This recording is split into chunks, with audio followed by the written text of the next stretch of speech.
Hello, good day po mga ka-opinion, ano? Ito, isang event po to, no? Na hindi rin natin makakalimutan, ano? Bukod kay Manny Pacquiao, no? Ito ay dahil sa naka-schedule na laban ni Baste Duterte at ni Chief PNP General Torre, no? Ano na tong hamunan na to?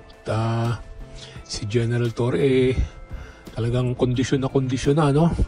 Ang problema lang, hindi po dumating si Baste Duterte, no?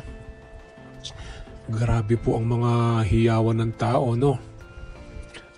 Kung ano-ano ang maririnig mo kontra kay Baste Duterte. Isang suntok na naman ito, no? Kaya ang hirap din po, no? Na ang alam natin ay matatapang itong Duterte, pero para sa akin parang bugbog si Mr. Baste Duterte sa asar ng tao, lalo na sa social media. Patay-patay na naman to, kaya wala, hindi niya sinipot, no? Itong si General Torre naman ay handang-handa na, no? Cool na kulang, no? Cool na kulang si General.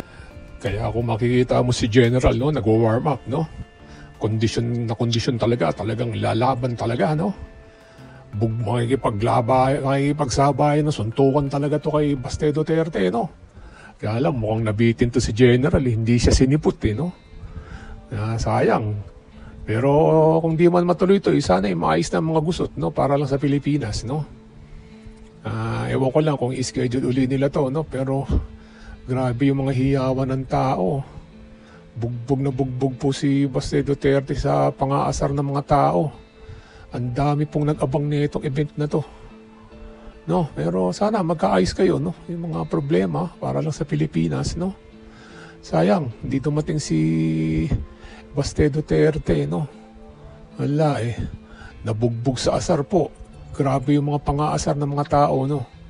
Isang suntok na naman to sa mga Duterte, no? Okay po, hanggang dito na lang tayo. Thanks for listening. Please like and subscribe. Mabuhay Pilipinas!